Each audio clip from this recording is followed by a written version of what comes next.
नमस्कार. एक महत्त्वाची अपडेट समोर येत आहे.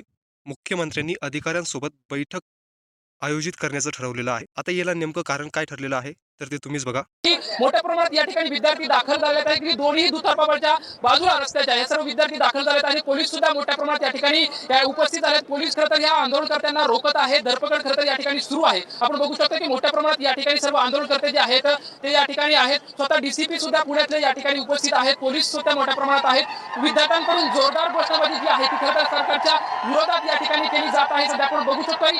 तर काल रात्री एम-पी-एस-सीच्या उमेदवारांनी पी-एस-आय वयवाढीच्या मुद्द्यावर आंदोलनाला सुरुवात केली आणि ह्या बातम्या सर्व न्यूज चॅनलने कव्हर केलेल्या आहे. ज्यामध्ये जी 24 तास, टीव्ही 9 मराठी, एबीपी माझा अशा महाराष्ट्रातील महत्त्वपूर्ण न्यूज चॅनलनी विद्यार्थ्यांच्या या आंदोलनाकडे लक्ष दिलेलं आहे. आता त्याच पार्श्वभूमीवर मुख्यमंत्र्यांनी संबंधित अधिकाऱ्यांसोबत बैठक करण्याचे ठरवलेले आहे, अशी माहिती आपल्याला मिळालेली आहे. आता या बैठकीमध्ये आयोगातील अधिकारी कर्मचारी, त्याचबरोबर संबंधित विभागातील जसे की गृह विभाग, वित्त विभाग, सामान्य प्रशासन विभाग यांतील अधिकारी व कर्मचारी असण्याची शक्यता वर्तवली जात आहे.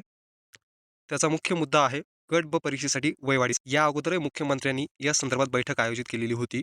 परंतु त्या बैठकीचा निष्कर्ष असाच निघाला की परीक्षा 4 जानेवारीला आणि 11 जानेवारीला नियोजित आहे आणि ती त्याच वेळेस घेण्यात यावी. परंतु कालचं आंदोलन आपण सर्वांनी काहींनी लाईव्ह बघितलं, काही न्यूज चॅनलच्या माध्यमातून बघितलेलं आहे. त्यात उमेदवारांची एकच मागणी आहे, जी काही परीक्षा आहे त्यामध्ये वय वाढून मिळावं. तर आज 2 जानेवारी आहे, 4 जानेवारीला परीक्षा नियोजित आहे. आता या बैठकीचा निष्कर्ष जो काही निघेल तो आपल्याला आजच समजून येईल. जर आजच्या बैठकीमध्ये अधिकाऱ्यांनी जर का सांगितलं, की ही परीक्षा घेणं आपल्याला खूप महत्त्वपूर्ण आहे आणि ती 4 जानेवारीलाच घेणं महत्त्वाचं आहे, तर 4 जानेवारी आणि 11 जानेवारीलाच परीक्षा होईल. पण मुख्यमंत्री व इतर अधिकारी त्यांनी उमेदवारांची सुद्धा बाजू मांडतील. आता परीक्षा पुढे जायचं म्हटलं, की आयोग पहिलं बघतं ते त्यांचं कॅलेंडर. मागील वर्षी अशाच पद्धतीने परीक्षा पुढे गेलेली होती. जी गट ब ची पूर्वपरीक्षा झाली ती 2 फेब्रुवारीला झाली. परंतु गट क ची पूर्वपरीक्षा ती 5 जून महिन्यामध्ये झाली. त्याला कारण ठरलेलं होतं मध्ये आलेल्या परीक्षा, ज्यामध्ये 12वीच्या परीक्षा, 10वीच्या परीक्षा आणि इतर संस्थेच्या परीक्षा जसे की यू-पी-एस-सी वगैरे. त्यामुळे गट क ची एक्झाम फेब्रुवारीमध्ये न होता ती डायरेक्ट जूनमध्ये पाठवण्यात आली. त्यामुळे आयोग जर का परीक्षेची तारीख चेंज करायचं ठरलं, तर आयोग स्वतःचं कॅलेंडर बघतं. बाकीच्यांचे कॅलेंडर चेक करतं, जसं की यू-पी-एस-सी आणि इतर परीक्षांचं. आणि त्यातल्या त्यात आयोगाने नोटिफिकेशनमध्ये म्हटल्याप्रमाणे उमेदवाराची मर्जी आहे. जर का दोन संस्थेच्या एकाच दिवशी परीक्षा आल्या, तर उमेदवाराला कोणती द्यायची ते स्वतः उमेदवारांनी ठरवायचं आहे. परंतु जर का यू-पी-एस-सीची एखादी परीक्षा आणि जर का एम-पी-एस-सीची परीक्षा एकाच दिवशी आली, तर मग काय करायचं? मग हा विचार आयोग स्वतः करतं, की अशा परीक्षांबाबतीत तरी एम-पी-एस-सीने माघार घेणं गरजेचं आहे. त्यामुळे अशा 2 महत्त्वपूर्ण संस्थेच्या परीक्षा जर का एकाच दिवशी आली, तर त्यावर आयोगाला निर्णय घ्यावा लागतो आणि तेच कॅलेंडर आयोग बघत असतंय. हे झालं परीक्षा पुढे गेली तर. मग आता वय वाढ मिळणार का? तर लक्षात घ्या, आजचा संपूर्ण दिवस हाच मुद्दा असणार आहे.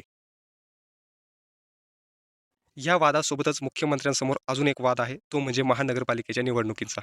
आणि आपल्याला माहितीच आहे, जर का असे 2 मुख्य वाद असतील, तर सरकार किंवा सरकारमधील राजकारणी लोकं अगोदर राजकारणावर फोकस करतात. जर राजकारण टिकलं, तर ते टिकतील आणि ते टिकली, तरच पुढच्या गोष्टी होतील. जर निवडणुका नसत्या, तर हाच मुद्दा पहिला फोकसला असता. त्यात आणखीन एक म्हणजे काल आंदोलनस्थळी महत्त्वाचे पोलीस अधिकारी सुद्धा उपस्थित होते आणि ही बाब सुद्धा मुख्यमंत्री कार्यालयापर्यंत पोहोचलेली आहे. त्यामुळेच ही महत्त्वपूर्ण बैठक आयोजित करण्याचं ठरलं आणि या बैठकीवरूनच वयवाढ मिळणार का आणि परीक्षा पुढे जाणार का, हे आपल्याला आज कळून येईल.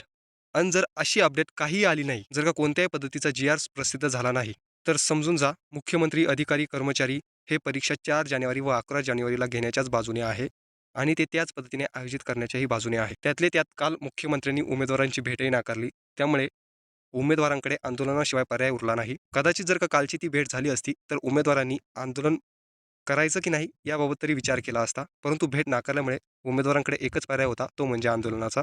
आता याबाबत 2 गट पडलेले आहे. एक गट म्हणतोय परीक्षा वेळेवर घ्या, ज्याला की सरकारचाही पाठिंबा आहे. परंतु एक गट म्हणतोय, की वय वाढून द्या, ज्याने की परीक्षा पुढे जाऊ शकते. जाऊ शकते काय? जाणारच. त्यामुळे या महत्त्वपूर्ण अशा 2 गटांमुळे निर्णय घेणं अवघड आहे. जर का संपूर्ण परीक्षेचे उमेदवार एका बाजूने असते, तर सरकारला निर्णय आज काय 4-5 दिवसा अगोदरच घेणं भाग होतं. असो, आज काय ते ठरेल. आजच्या बैठकीत जर का ठरलं वय वाढून द्यायचं, तर तुम्हाला वय वाढून मिळणार. परीक्षा नक्की पुढे जाणार. आणि जर का कोणताही निर्णय झाला नाही आणि आपल्यापर्यंत कोणतीही बातमी आली नाही, तर समजून घ्या की 4 जानेवारीला आणि 11 जानेवारीला परीक्षा घेण्याचं नियोजित आहे आणि ती त्याच वेळेस होणार आहे. आता आणखीन एक महत्त्वाची अपडेट म्हणजे आपल्या एम-पी-एस-सी, यू-पी-एस-सी रिव्ह्यू या यूट्यूब चॅनलवर सध्या काम सुरू आहे. तोपर्यंत सर्व अपडेट आपल्या या नवीन यूट्यूब चॅनलवर देण्यात येतील. त्यामुळे नक्की या चॅनलला सबस्क्राईब करून ठेवा. अधिक माहितीसाठी आपण आपल्या टेलिग्राम चॅनललाही जॉइन होऊ शकता, ज्याची लिंक तुम्हाला डिस्क्रिप्शन बॉक्समध्ये भेटेल.